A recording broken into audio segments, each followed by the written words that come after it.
Vamos ler Isaías 28, do verso 1 até o verso 6, os primeiros 6 versículos deste capítulo 28 do livro de Isaías. Diz assim a palavra: Ai da coroa altiva dos bêbados de Efraim e da flor murcha do seu enfeite elegante, que está sobre a cabeça do vale fértil dos dominados pelo vinho. O Senhor tem um homem valente e poderoso que a derrubará por terra, violentamente. Ele é como tempestade de saraiva, tormenta destruidora, como tempestade de águas impetuosas que transbordam. A coroa altiva dos bêbados de Efraim será pisada com os pés, e a flor murcha do seu enfeite elegante, que está sobre a cabeça do vale fértil, será como figo que amadurece antes do verão, que é devorado e engolido assim que alguém o vê. Naquele dia, o Senhor dos Exércitos será coroa de glória e formoso diadema para o restante do seu povo. E será espírito de juízo para quem se assenta para julgar, fortaleza para quem impede que a batalha passe pela porta.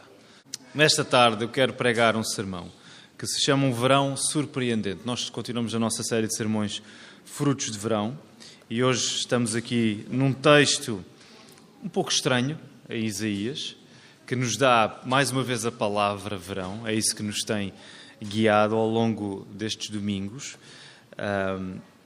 E aquilo que eu quero partilhar convosco nesta tarde, de um modo breve, espero eu, é que um dos frutos mais saborosos que nós podemos provar é a mudança inesperada, surpreendente, de um cenário difícil, um cenário de dificuldade, para um cenário de alívio.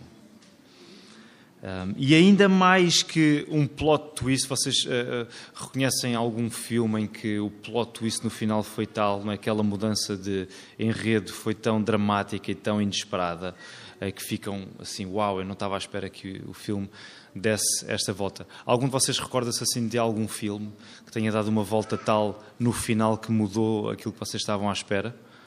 Alguém se recorda de algum? Qual? Qual? Diz. Mas não precisas dizer qual é que é a mudança. Ok, o Sexto Sentido, exatamente, Sexto Sentido. Mais algum filme que tenha mexido com vocês e que tenha dado ali um twist no final? Como? A Ilha do Medo. Não. O Shutter Island. Ok. Há vários assim, não é? Eu lembro que vi aqui, acho que foi o ano passado ou há 2 anos, um que no final aquilo fiquei completamente atordoado, que foi o Vértigo, do Hitchcock. E, irmãos, têm de ver esse filme, que é surpreendente para dizer o mínimo, ok? Mas pronto, vamos fechar o capítulo cinematográfico agora. Ainda mais que um plot twist, é isso que encontramos no livro de Isaías também.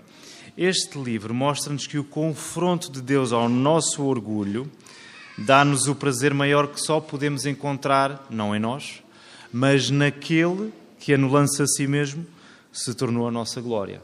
Portanto, é essa mudança inesperada que nós queremos encontrar no texto e que dá o título ao sermão desta tarde, Um Verão Surpreendente. Por isso, vamos orar ainda, pedir ao nosso Deus que nos dirija. Obrigado, Senhor, por esta tarde em que, neste calor, podemos estar aqui reunidos neste espaço com ar-condicionado, isso é agradável, Senhor. Obrigado por isso. E podemos fazê-lo, sobretudo, para ouvir a Tua Palavra e louvar o Teu nome. Senhor, ajuda-nos nesta hora a glorificar-Te através da nossa disposição diante do Teu texto, para que possamos ser transformados por Ele, Senhor. E ajuda-me a pregar, Senhor. Tu sejas louvado em tudo isto, em nome de Jesus. Amém. Muito bem. Quantos de vocês é que já leram o livro do profeta Isaías, do início ao fim? Muitos? Quem é que já leu o profeta Isaías? Vários? Quem é que percebeu tudo do início ao fim? E agora ninguém levanta a mão. O livro de Isaías é provavelmente dos mais, se não for o mais difícil, é dos mais difíceis de compreender. Enfim, não só é longo, como é dividido em 3 partes e depois abrange vários horizontes temporais e, portanto, é desafiante ler este livro. Mas ainda assim é um livro incrível, ok? Muitas das referências que nós temos acerca do momento evangélico de Jesus são tomados da linguagem de Isaías. Não sei se têm noção disso. A ideia do servo sofredor. Muitos textos que nós decoramos estão em Isaías. E por isso, aliás, nós estudámos o Evangelho de Marcos, foi em 2023, 24? 24. O Evangelho de Marcos também é muito influenciado pela tonalidade de Isaías. Quando nós chegamos, por exemplo, àquela parte de Marcos, em que estamos diante do sofrimento de Jesus, da sua crucificação, Marcos, eu não sei se repararam nisso, mas na altura Marcos ele não explica muito, ele quer apenas colocar o leitor diante do sofrimento que está ali a acontecer. E nós recordamos, espera aí, isto é o servo sofredor de que Isaías falava, lá no capítulo 53. Portanto, isto é um livro absolutamente incrível. Se estiverem para aí virados, neste agosto, Isaías com vocês, ok? Para combaterem o calor, para sentirem o calor do livro de Isaías. Então, um dos princípios que nos pode ajudar e que guia a leitura deste livro é que, quando nós lemos sobre profecias, e há muitas profecias aqui a acontecer, existem vários horizontes de cumprimento destas profecias. O que é que isto quer dizer? Vários horizontes de cumprimento. Significa que as profecias não se cumprem totalmente no momento apenas. Ok? Deus dá profecias através do profeta e elas são cumpridas progressivamente. Okay? Hoje falámos sobre isso também na LAP. Os profetas do Velho Testamento, eles não estão muito preocupados em dar detalhes, calendários sobre como tudo isto se vai desenvolver. Porque há vários horizontes. Há tempos em que a profecia é cumprida de uma maneira, mas ela vai se desenvolvendo. Okay? De tal maneira que não se cumpre totalmente num único momento. Okay? E isto ajuda-nos quando estamos a ler o livro de Isaías. Logo, nós encontramos textos que apontam para períodos distintos. Por exemplo, só para ter uma ideia, neste livro nós temos períodos que abrangem o tempo antes do povo ser exilado para a Babilónia, passa pelo regresso do povo da Babilónia para Jerusalém, antecipa o ministério de Jesus e até tempos futuros que nós encontramos, por exemplo, no livro de Apocalipse. Por isso é que é tão complicado às vezes ler o livro de Isaías, porque ficamos meio perdidos e não sabemos muito bem onde é que estamos. E uma das expressões recorrentes que nós encontramos aqui é o dia do Senhor, ou naquele dia. Não é? Nós encontramos essa expressão no versículo 5, naquele dia. E ficamos sempre assim um bocado atordoados, o que é isto? O dia do Senhor, naquele dia, e estamos sempre a ler isto e nunca sabemos muito bem que dia é. Será que é hoje, amanhã, já foi, já passou? O que é isto? Então, este dia do Senhor funciona como uma referência ao cumprimento de profecias, não é? Há uma promessa que está a ser feita, naquele dia vai acontecer alguma coisa, e podemos simplificar assim, é um dia que vai trazer juízo, julgamento, castigo, mas vai trazer também salvação. E as duas coisas acontecem juntas, ok? É um dia de juízo, julgamento, castigo, mas também é um dia de salvação. Então isso é importante. Por isso nós guardamos, assim, nesta panorâmica mais abrangente, nós guardamos uma dinâmica no texto, que é de um juízo terrível brotar uma glória surpreendente, que são coisas que nós geralmente não ligamos, porque quando as circunstâncias estão todas desalinhadas, nós geralmente não vamos esperar o melhor delas. Mas aquilo que livros como o de Isaías nos ajudam a ver mais além é que, diante de um juízo terrível, brota uma glória que é surpreendente, que nós não estávamos à espera. É isso que nós vamos ver. E este trecho que nós lemos, Isaías vai profetizar sobre o juízo contra Efraim. Olha aí, verso 1. Ai da coroa altiva dos bêbados de Efraim, e da flor murcha do seu enfeite elegante, que está sobre a cabeça do vale fértil dos dominados pelo vinho. Então, Efraim é o quê? É uma referência ao reino do norte. Lembra-se, para simplificar, a esta altura Israel já não é uma nação unida, okay? É uma nação dividida entre o reino do sul e o reino do norte. O reino do sul, a capital é Jerusalém, e o reino do norte, a capital é Samaria. Okay? Quando nós vemos referências a Efraim, à tribo de Efraim, estamos a ler referências ao reino do norte.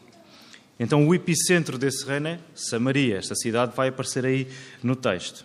Então há muito debate sobre o que é que significa esta expressão que nós temos aqui da coroa altiva, logo no verso 1. Nós podemos dizer que esta é uma referência à cidade de Samaria, porque Samaria situava-se no monte, okay? E servia como coroa, como enfeite daquele vale que existia ali por baixo e que era um vale muito fértil. Okay? Portanto, Samaria, essa cidade capital do Reino do Norte, era considerada como a coroa daquele vale. E sendo que a referência à bebedice, não é?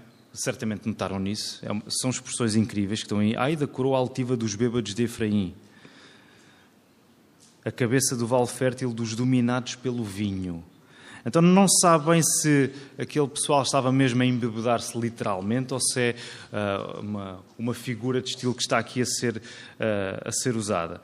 Tanto pode funcionar de modo literal ou não, mas o certo é que existe um efeito inebriante que a soberba por tamanha riqueza e fartura agrícola naquela região provocava naquela cidade. Aquele era um povo inebriado pela sua própria glória agrícola, pela sua importância.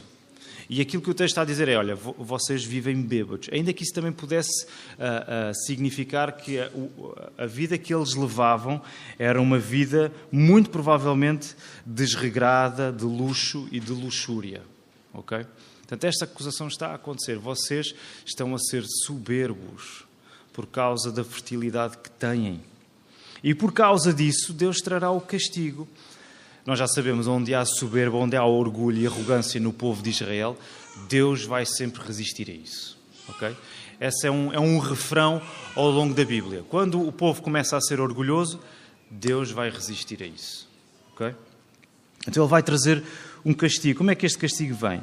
Aparece lá no verso 2. O Senhor tem um homem valente e poderoso que a derrubará por terra violentamente. Então isto, mais uma vez, é uma imagem, é uma força militar. Okay?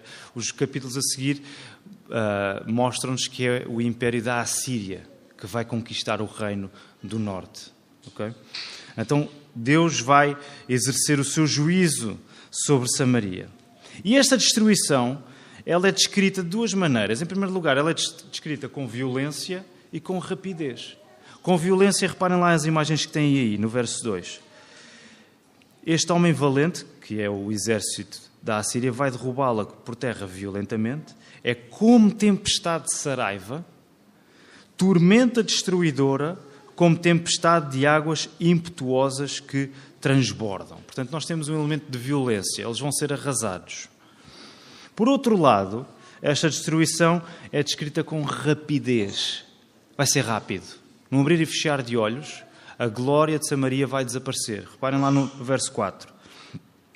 E a flor murcha do seu enfeite elegante, que está sobre a cabeça do vale fértil, será como figo que amadurece antes do verão, que é devorado e engolido assim que alguém o vê. É neste verso que eu quero estacionar, okay? Porque é daqui que nós tiramos a nossa palavra que nos tem guiado, verão. Reparem uma coisa, a avidez com que nos entregamos às diversas coroas da nossa vida traz consigo a rapidez com que as mesmas desaparecem. Medita nisto. A intensidade, a avidez, a fome, a sede com que tu te entregas a tudo aquilo que tu consideras uma coroa para ti, vai desaparecer com a mesma rapidez. Vai desaparecer assim num instante. É isto que o texto está a dizer. Tu estás a colocar as tuas fichas todas em alguma coisa na tua vida do qual tu te orgulhes, isso vai desaparecer rapidamente. Tal como este figo que está aqui. Não é? O figo que amadurece antes do tempo da colheita do verão e que é comido avidamente por quem o apanha.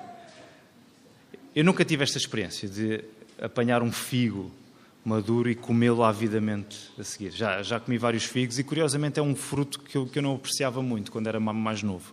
Só aqui nos últimos anos, eu não sei há quanto tempo. Rita, há quanto tempo é que eu gosto de... Onde é que está a Rita? Teve de sair. Tiago, há quanto tempo é que eu... a pessoa mais próxima, a seguir à Rita, mais próxima é o co-pastor, não é? Há quanto tempo é que eu gosto de figos? Não sabes? 3, 4 anos, bem. E, de facto, é um fruto delicioso. E repara, aquilo que está aqui descrito, eu identifico-me com isto, porque ele é comido avidamente. E quando eu começo a comer o figo, aquilo desaparece rápido. Não sei se é assim com vocês. Vocês gostam de figos? Aqueles madurinhos. Já agora, quem é que come sem casca? Sem casca? Come-se com casca, certo? É com casca tudo. Patrícia, vamos ter de corrigir isso. Com casca, então quando estão fresquinhos, aquilo desaparece. É 5 segundos, aquilo é 5, 7 segundos. Como a luz que fusca, ainda mais rápido. 5, 7 segundos, aquilo desaparece no instante. Então, este figo que amadurece antes do tempo da colheita do verão e que é comido avidamente, com muita vontade por quem o apanha, é uma imagem viva para os ornamentos com que nos enfeitamos. Tão depressa somos conquistados pela sua beleza, como de seguida ela murcha e desaparece. E que melhor coroa temos do que aquela feita a partir do nosso orgulho?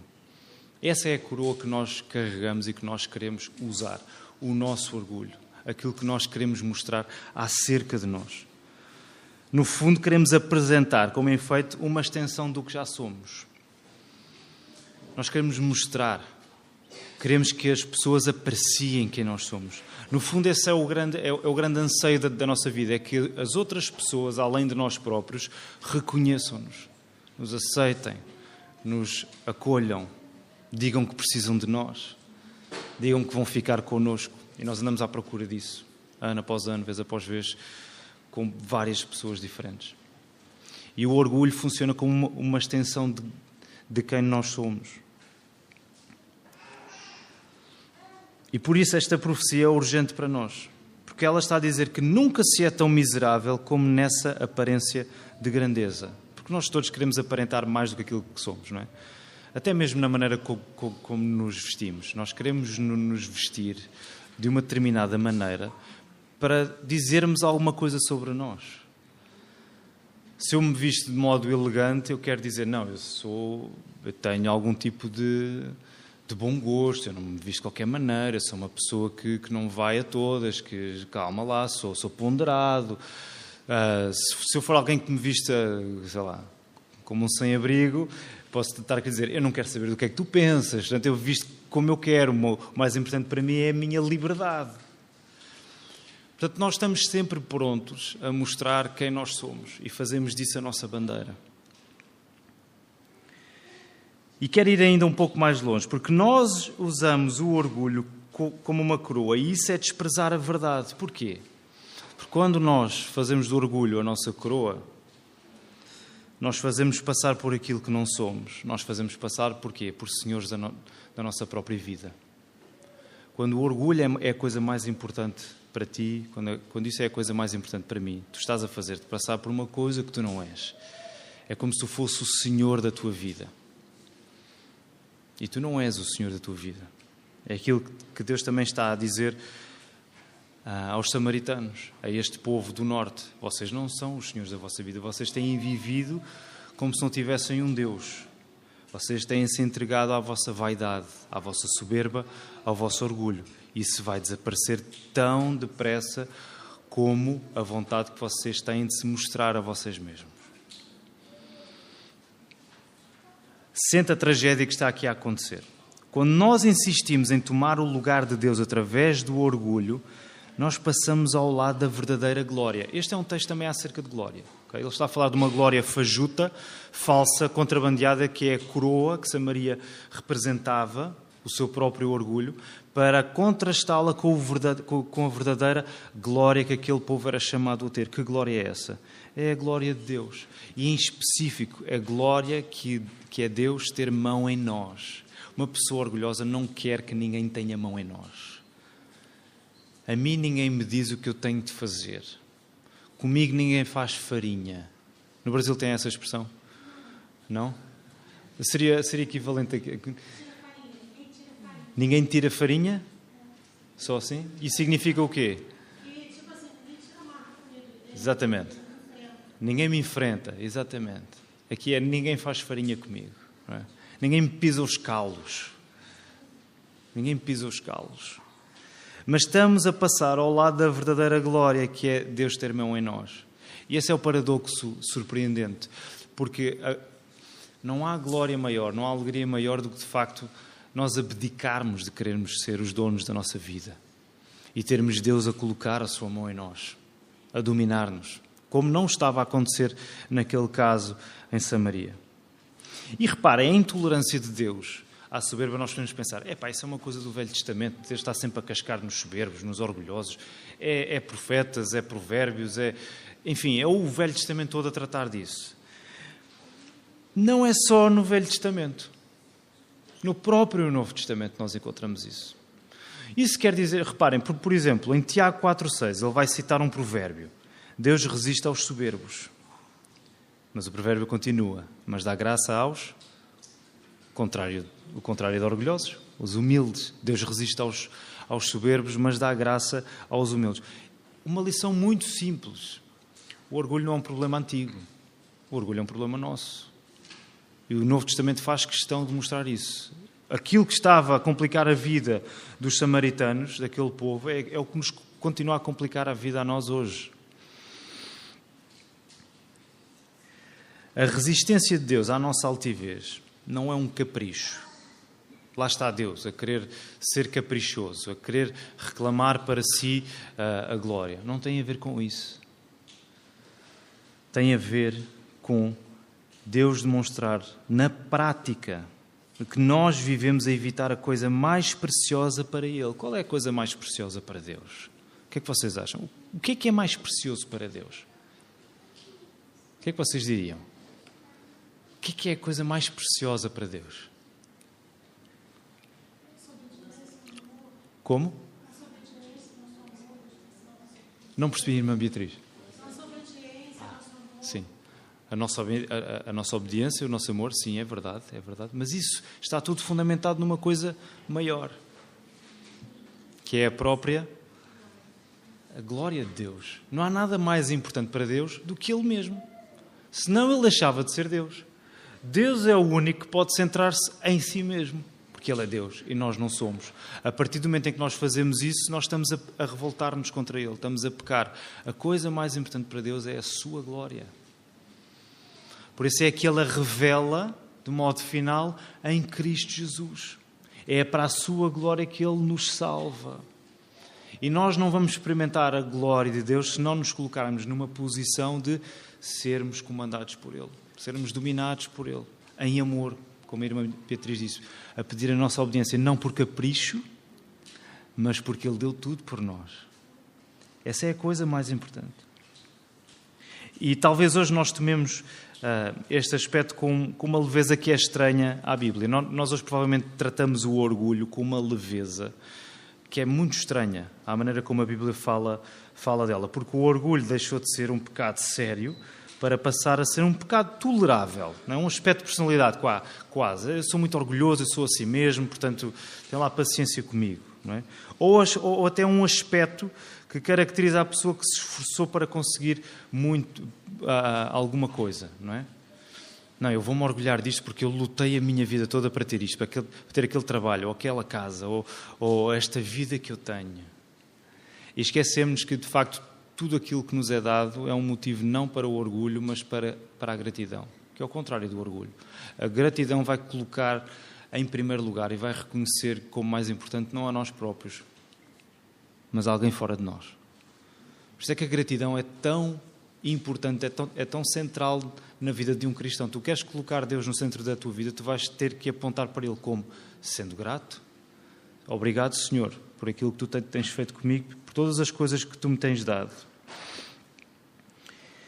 Se a glória de Deus não é a coisa mais importante na tua vida, é porque ainda estás sob o efeito inebriante dessa glória contrafeita que é o teu orgulho. É como se nós fôssemos os vencidos pelo vinho desta cidade. Se a glória de Deus não é a coisa mais importante na nossa vida, se nós não vivemos para louvar Deus, se nós não vivemos para querer ver a glória de Deus em Cristo, nós ainda estamos inebriados, ainda estamos atordoados por todas as coroas que nós vamos acumulando e que nos vão deixando completamente dormentes para quem Deus é.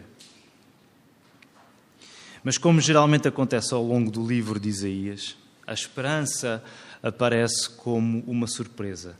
De facto, nunca me deixa de surpreender quando eu leio o Velho Testamento e leio a história do povo de Israel. Eu não sei se isto acontece com vocês. Por isso é que é importante que nós lemos a Bíblia todos os anos.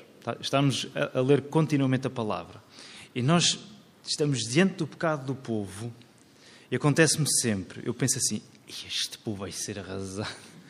Como é que é possível? Eles vão levar a sério. E continuamente aparece lá quase como nota de rodapé. Mas eu vou ser misericordioso. Mas eu vou estender o meu amor. Mas eu vou guardar o meu remanescente. Mas eu vou ser um Deus de salvação misericordioso. É impressionante. Nunca me deixa de surpreender. Ao mesmo tempo que lemos sobre a resistência e o castigo de Deus, observamos o mesmo Deus a permanecer fiel à promessa de salvar o restante do seu povo. É isso que está aqui em causa, a partir do verso 5. Naquele dia o Senhor dos Exércitos será coroa de glória e formoso diadema para o restante do seu povo. Será espírito de juízo para quem se assenta para julgar, fortaleza para quem impede que a batalha passe pela porta. E é esta graça surpreendente que eu quero que te agarres nesta tarde e neste verão. Não só neste verão, em toda a tua vida. É esta graça surpreendente de Deus. O dia da visitação, que está aqui a acontecer naquele dia, o dia em que Deus nos visitar, o dia em que Deus trouxer confrontação à tua vida, é o dia da tua salvação também. Sabem porquê?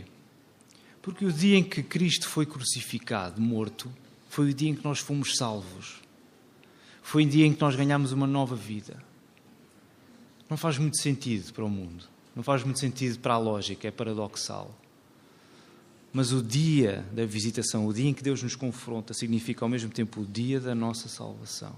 Eu não estou só a referir-me à salvação quando colocamos a nossa fé pela primeira vez em Jesus. Mas significa a maneira como a nossa salvação vai sendo demonstrada na prática. A correção que vai acontecendo na nossa vida, a santificação que vai tendo lugar em nós. Porquê? Porque Deus faz questão de nos confrontar. Não é capricho, mas é amor da parte de Deus. Por isso, quero-te dizer, não fujas dos momentos em que a correção vem ao teu encontro. Não fujas desses momentos. Eu sei que é a coisa mais fácil e imediata de fazer. Todos nós, eu tenho a certeza, já fomos corrigidos. Amém? Amém. Mais um amém tristonho neste dia. Eu pedi hoje um amém na Lapa, que também era assim um amém tristonho para afirmar a nossa miséria. Não é? Estás a ver, Tiago? Estes améns o pessoal é mais rápido a dar. São os améns à português. Todos nós já fomos corrigidos. E o ímpeto é nós... Eu não quero ser corrigido. Não é? Nós trememos sobre a perspectiva de sermos colocados em causa.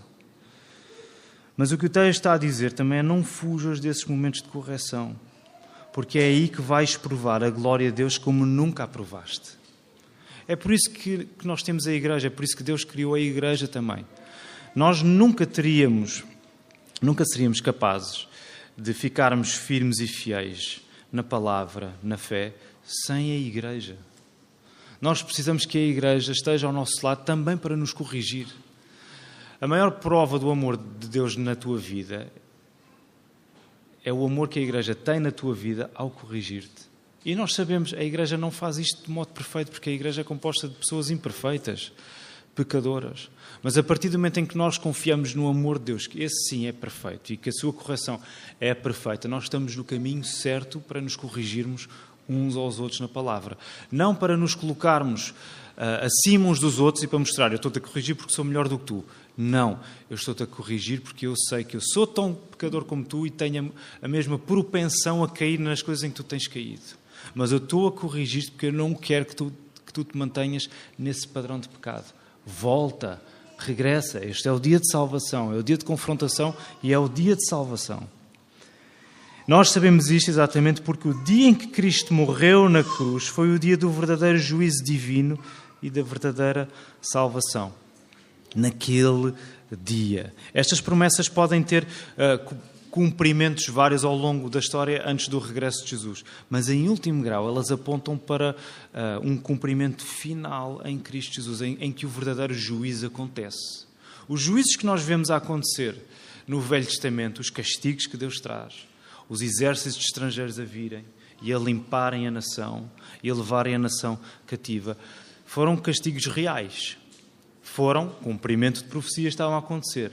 Mas eles foram também uma antecipação do verdadeiro castigo que ainda não tinha acontecido. Que foi o castigo que Jesus sofreu no nosso lugar. Por isso, como o próprio apóstolo Paulo escreveu aos Gálatas, nós orgulhamos-nos no quê? Mais uma afirmação louca, ok? E ler o apóstolo Paulo, é isso, é ler o livro de Isaías e depois a seguir e correr para o apóstolo Paulo. É a combinação perfeita. O que é que o apóstolo Paulo vai dizer? Eu orgulho-me do meu ministério? Eu orgulho-me das pessoas que converti? Ele vai dizer o quê? Eu orgulho-me, se eu tiver de me orgulhar, orgulho-me no quê? Na cruz de Cristo. Isto não faz sentido absolutamente nenhum. Tu vais-te orgulhar num sinal que significa morte, vergonha, humilhação. Mas é o que Paulo diz. Se eu tiver de me orgulhar, eu vou-me orgulhar na cruz de Cristo. Sabem, isto é, obviamente que é um jogo de palavras, porque é um orgulho santo, que vem em forma de humildade.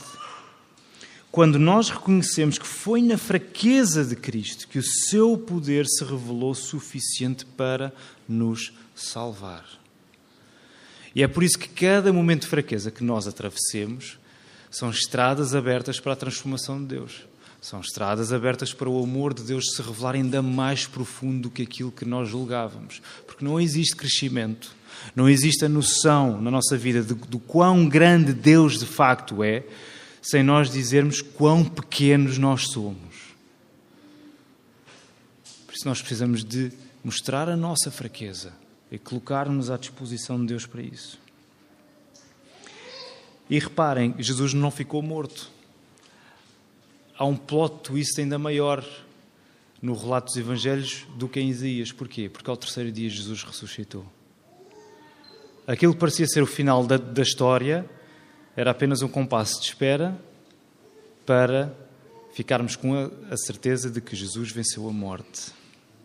A surpresa do dia da ressurreição de Jesus é a garantia de que não deixaremos de ser surpreendidos pela graça de Deus, que nos prepara para a sua glória eterna.